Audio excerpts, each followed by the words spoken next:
میں ہوں وہ انسان جس نے بارہا اپنے رب کے حضور ہاتھ اٹھائے، آنکھوں سے آنسو بہائے، دل کے ٹکڑے کر کے دعاؤں میں پیش کیے، مگر پھر بھی جب زندگی کے آئینے میں خود کو دیکھتا ہوں تو ناکامیوں کی گرد صاف نظر آتی ہے۔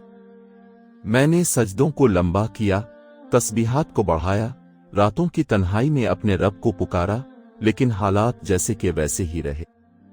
دل میں ایک سوال بار بار اٹھتا ہے کہ آخر کیوں؟ کیا میری دعائیں قبول نہیں ہو رہے؟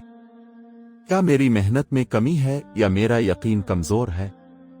آخر یہ سب کچھ ایک ایسی آزمائش ہے جس کی حقیقت کو میں ابھی سمجھ نہیں پایا۔ اسلام ہمیں یہ سکھاتا ہے کہ انسان کی زندگی آزمائشوں کا مجموعہ ہے۔ یہ دنیا دارالامتحان ہے، نہ کہ دارالجزا۔ یہاں ہر دکھ، ہر ناکامی، ہر رکاوٹ ایک امتحان ہے جو ہمیں ہمارے رب کے قریب کرنے کے لیے بھیجا جاتا ہے۔ جب ہم بار بار دعا کرتے ہیں اور بظاہر کچھ نہیں بدلتا تو حقیقت میں بہت کچھ بدل رہا ہوتا ہے، مگر وہ تبدیلی ہمارے اندر ہو رہی ہوتی ہے، ہمارے دل میں، ہمارے صبر میں، ہمارے یقین میں۔ اللہ تعالیٰ قرآن میں فرماتے ہیں کہ اور ہم ضرور تمہیں آزمائیں گے، کچھ خوف، کچھ بھوک اور مال و جان اور پھلوں کے نقصان سے، اور صبر کرنے والوں کو خوشخبری دے دو۔ یہ آیت ہمیں یاد دلاتی ہے کہ آزمائشیں کوئی سزا نہیں بلکہ ایک سمت ہے۔ ہر وہ شخص جو اللہ کے قریب ہونا چاہتا ہے، اسے ان راستوں سے گزرنا پڑتا ہے۔ نبیوں کی زندگیاں اس کی سب سے بڑی مثال ہیں۔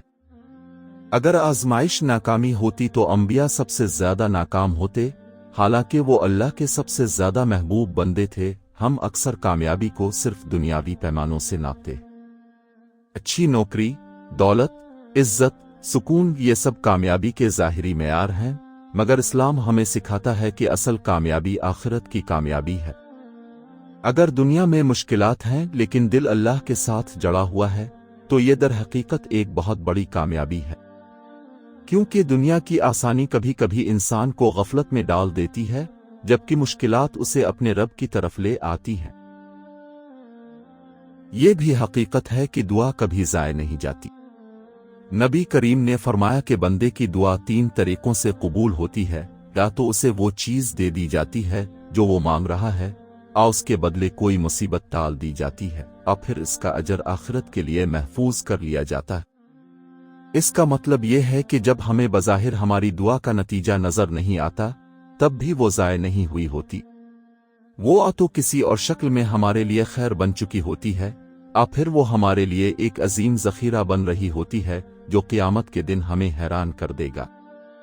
ہماری سب سے بڑی کمزوری یہ ہے کہ ہم جلدی ہار مان لیتے ہیں۔ ہم چاہتے ہیں کہ ہماری دعا فوراً قبول ہو جائے، ہماری محنت کا نتیجہ فوراً سامنے آ جائے، لیکن اللہ کا نظام ہماری سوچ سے کہیں زیادہ وسیع اور حکمت بھرا ہے۔ کبھی کبھی تاخیر ہی اصل رحمت ہوتی ہے۔ اگر ہمیں وہ چیز فوراً مل جائے جو ہم مانگ رہے ہیں تو ہو سکتا ہے وہ ہمارے لیے نقصان دہ ہو۔ اللہ ہمیں وہی دیتا ہے جو ہمارے لیے بہتر ہوتا ہے، نہ کہ وہ جو ہم چاہتے ہیں۔ یہ بھی ممکن ہے کہ ہماری زندگی میں کچھ رکاوٹیں ہماری اپنی غلطیوں کی وجہ سے ہوں۔ گناہ انسان کے دل کو سیاہ کر دیتے ہیں اور اس کے رزق اور کامیابی کے راستے میں رکاوٹ بن جاتے ہیں۔ لیکن اس کا مطلب یہ نہیں کہ ہم مایوس ہو جائیں، بلکہ یہ ایک موقع ہے کہ ہم اپنے آپ کو سنواریں، توبہ کریں اور اپنے رب کی طرف لوٹ آئیں۔ اللہ کی رحمت بہت وسیع ہے، وہ ایک سچی توبہ کو کبھی رد نہیں کرتا۔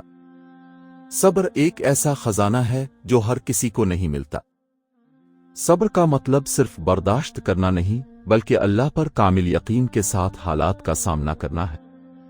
جب انسان صبر کرتا ہے تو وہ اپنے رب کے قریب ہو جاتا ہے اور اس کا دل مضبوط ہو جاتا ہے۔ صبر کرنے والے کبھی ہارتے نہیں، چاہے دنیا انہیں ناکام ہی کیوں نہ سمجھے۔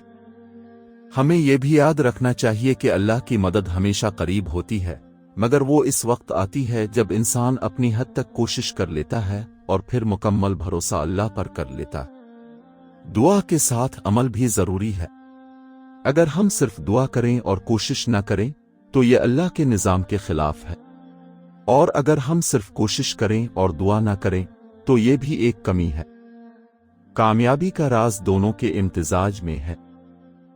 زندگی کے اس سفر میں سب سے اہم چیز امید ہے۔